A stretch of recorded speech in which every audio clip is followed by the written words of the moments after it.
Top concern, of course, for many, many Americans. New numbers reveal more people are digging into their savings and falling behind on low payments as they try to keep up. Let's bring in former Treasury official, Morning Joe economic analyst Steve Ratner back with charts this morning, looking at how Americans are trying to navigate all of this. Steve, good morning. So let's just Delaney start by is 100% a contradiction. as you say, American savings really under pressure right now. Yeah, Willie, look, savings is obviously of critical importance to Americans. It's how you pay for future obligations, education, houses, whatever. And so you see, and this is the thing, they'll say, oh, that's hyperbolic fear mongering. No, this is simply observing the facts and saying, oh, we've been here before and I don't want to go there again. So we need to stop the state from doing horrible things, because if you allow it, the inevitability is a truly, truly dark place. If you make excuses of the state, if you make excuses for the state, oh, don't be afraid, we'll never do that again. Well, the facts don't bear that whatsoever. History repeats itself again and again and again. And it's been studied to death. We know how this happens.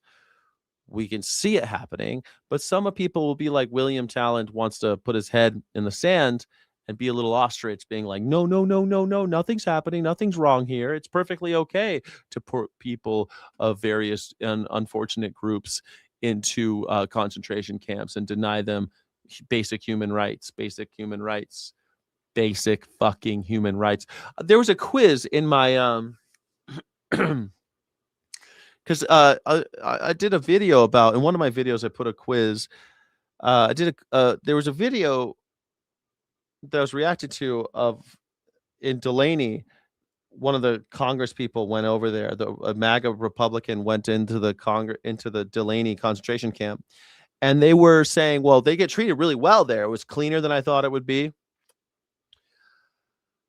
How you treat the prisoner does not justify the prison. How you treat the detainee does not justify internment or concentration camps.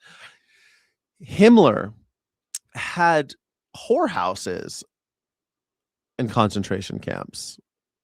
In order to, there were prostitution, like forced prostitution.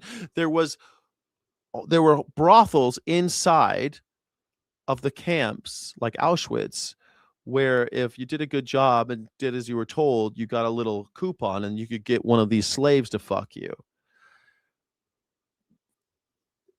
They wanted to have good conditions for their prisoners. That's always what they say. That's what Nazis always say. They always say that.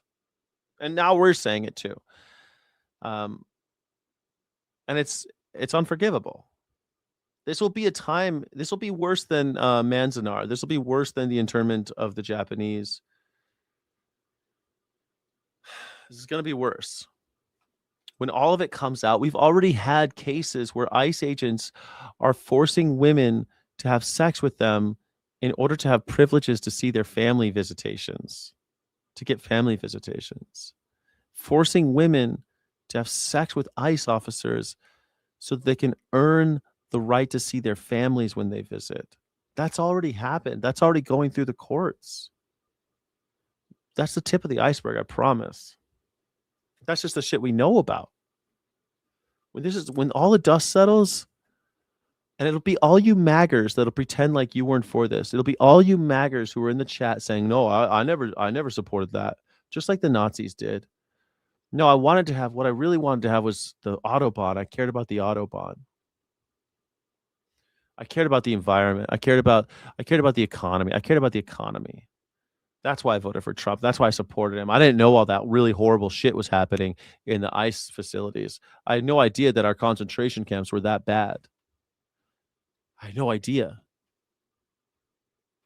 But it'll come out. And just like the Germans who supported Hitler, you'll be just like that. You fucking maggers will be the same thing. It wasn't me. I didn't support him. I mean, I voted for him, but that was because I loved the economy. I wanted America to be great again. I just wanted to get rid of the criminals and the rapists. He lied to us. I didn't know. It was that bad. let's look at what's been happening to the savings rates of Americans as they face this affordability problem, the pressure of inflation on their ability to maintain their living standards and so forth. So this is personal savings rate, how much of people's after-tax income they put away for these other kinds of expenses that may come along. Back in the 1970s, it averaged 12.2% of after-tax income. In the 90s, 7.2%. In the 2000s, 4.2%. And now, after a steady decline, we are at 2.6%. So Americans are at pretty rock bottom of the amount they're willing to save. Another way to measure how stretched consumers' bank accounts and what we call their balance sheet, their savings and their liabilities are, is to look at emergency savings, whether people are in better or worse off to meet an emergency need for cash. And so over the past year, 21% have said they have more emergency savings, just 21%. But 29% have said they have less, 22% say they have about the same, and 17% say they have no savings at all. So only Oh, shit. 21% say they have more savings from a year ago. 29% say less. 29 say the same. 27 say zero. 21% of Americans, out of 100%, obviously, say they are better positioned to meet an emergency need for cash than they were a year ago.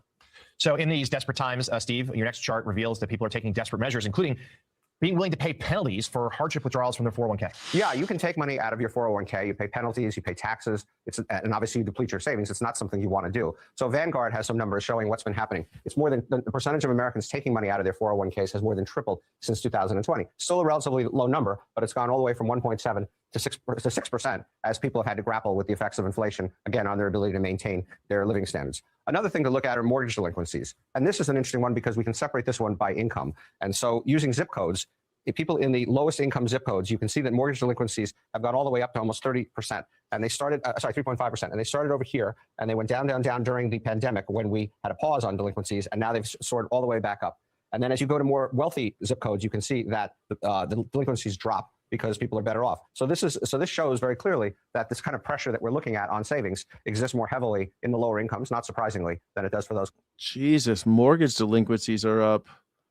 People are going to lose their houses again, man. Fuck. That's not good news. That's not good news. I don't like that. Morning Joe. Yeah, I mean, you don't like Morning Joe. I mean, it's just show run by Republicans. You don't like Republicans, Big Blue fan. There's little segments. I don't usually watch the whole show anyway.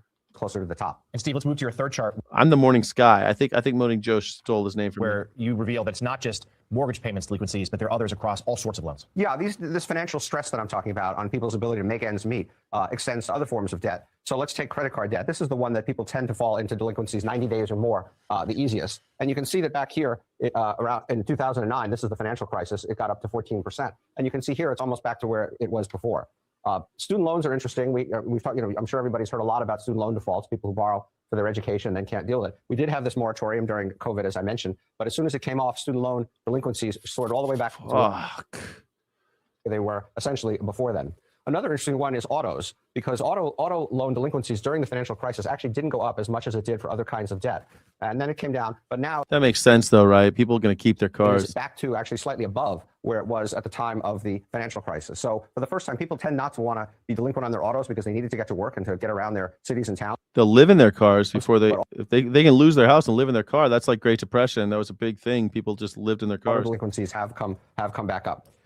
This is also an interesting way to look at it. So student loan defaults and how it affects other debt. If you go back over here, pre-pandemic, the percentage of people who were in default on their credit cards or in arrears on their credit cards was relatively low. Then we had the various relief measures during COVID. But as soon as the student debt obligations came back into play, the default rates on delinquency rates on other forms of debt shot up. This is credit cards, and this is auto loans, and this is mortgages. So when you have this problem of high student loan payments, it does affect your ability to stay current on your other obligations.